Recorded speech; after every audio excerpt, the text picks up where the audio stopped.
Welcome back, friends. It's Friday afternoon, just finishing up work week, and thought I would come down here and try to catch some fish, but fish are not moving yet. So I figured that I would take a minute and talk about taxes for YouTube creators. In this video, what I'm going to do a quick cover of what income do you need to declare as a YouTube creator, what expenses you can take against that income to reduce it and thus reduce the amount of taxes that you pay, and what are some other considerations to make during the year and when you're filing your taxes.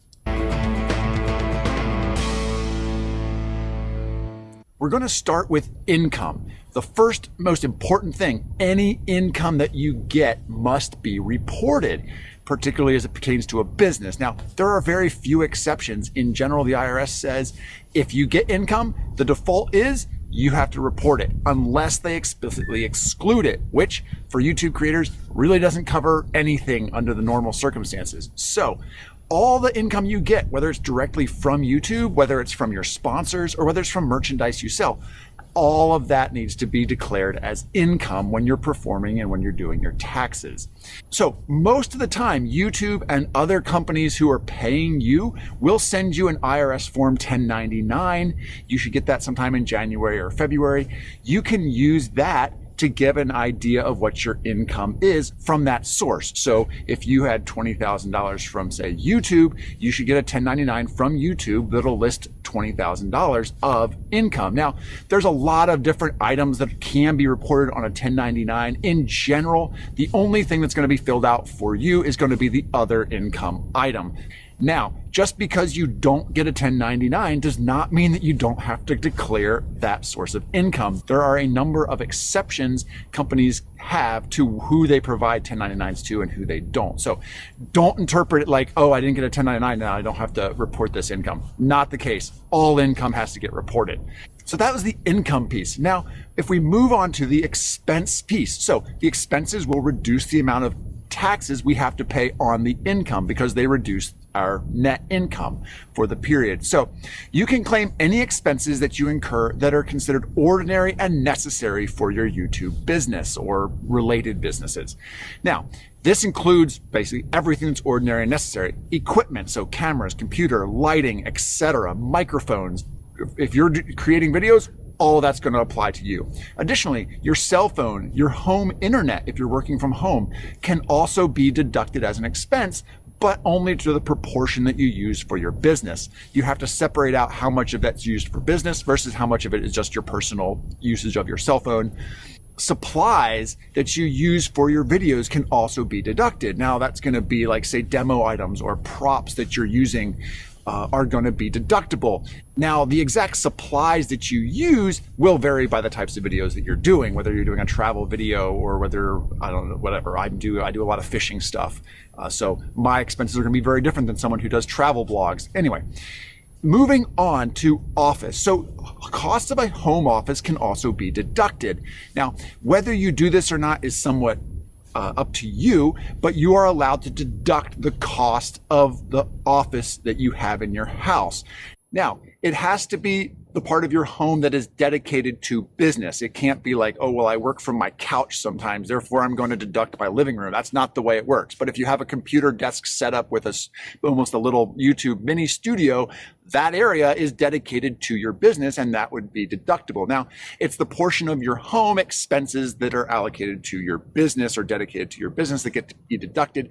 If you use less than 300 feet, you can do a simplified $5 per square foot deduction, which I would encourage you to do just from a simplicity standpoint. Otherwise, you're trying to calculate all the expenses of your home over the course of the year and then multiplying that times the percentage of the home that's used for business. So there is a simplified method if you use less than 300 square feet, which is actually a pretty decent amount of space. So that's going to apply for most people. Now, moving on to travel, meals, entertainment expenses. Travel, if it's out of town travel related to, again, related to the videos that you are doing, that's deductible. Now, it has the limitation that if you, say, go to Europe and half the time you're filming and the other half the time you're just doing general sightseeing for personal items, then only half of those expenses would be deductible. So it is the proportion of the amount of the trip that is dedicated to your business of creating content as opposed to dedicated to your private entertainment. So you can only deduct out of town travel to the extent that it is used for creating content. Now, around town, this is something that often gets overlooked. If you're driving around town, you can deduct the mileage associated with the drive. And I think the rate now is right around 55 cents per mile. Check that before you do it. And you can deduct that as you drive around town. That's a missed deduction a lot of people have, especially if you have a lot of miles. That adds up really, really quick.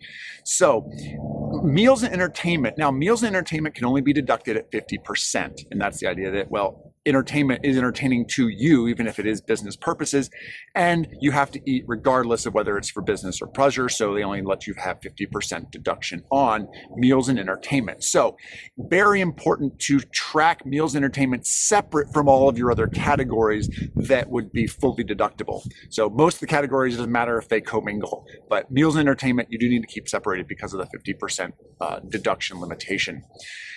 Other expenses are also deductible. So if it's website, software, licenses, marketing promotion materials, bank fees, if you incorporate your business and you have business taxes or incorporation fees or licenses to maintain your business, all of that stuff is deductible.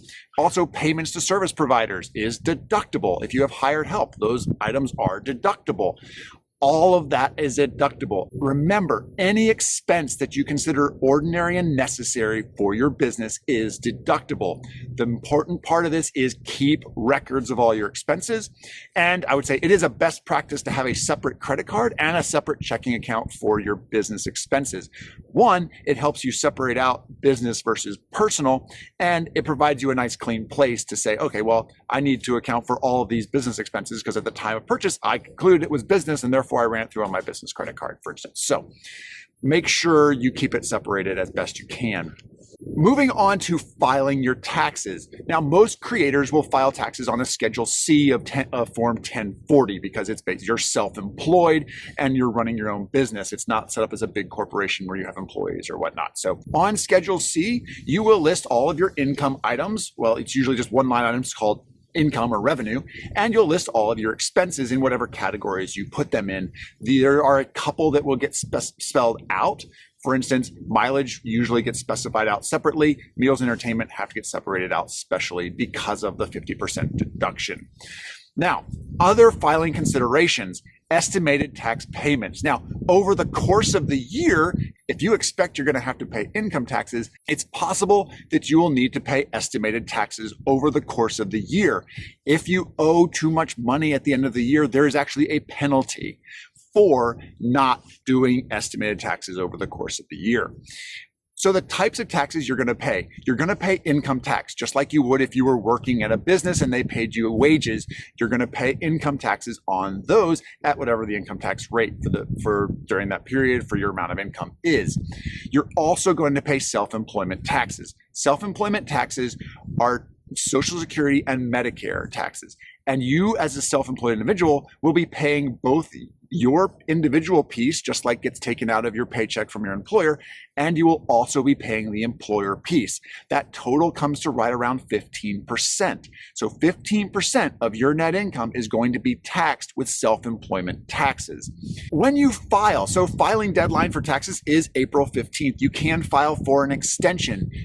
But note, the only thing you get an extension for is filing your taxes. You actually have to pay anything you expect you're going to end up owing by April 15th. So one thing to keep in mind, a tax filing extension is an extension of filing, not an extension of payment. The last thing I wanted to at least touch on is if you have employees, you'll need to file employment taxes. These get complicated very, very quickly because you have both federal and state taxes. They have to get paid frequently depending on how often you pay your employees. So if you have that, please consult your tax professional and figure that out before you get an employee. So that's just something to keep in mind if you have employees. I hope you enjoyed this little summary of taxes for YouTube creators. If so, give it a thumbs up. Make sure you subscribe to see future content on finance and accounting issues and how they impact our lives and our businesses. And also, check out the other accounting and finance related content from Accounting Outside. Thanks for watching, and God bless.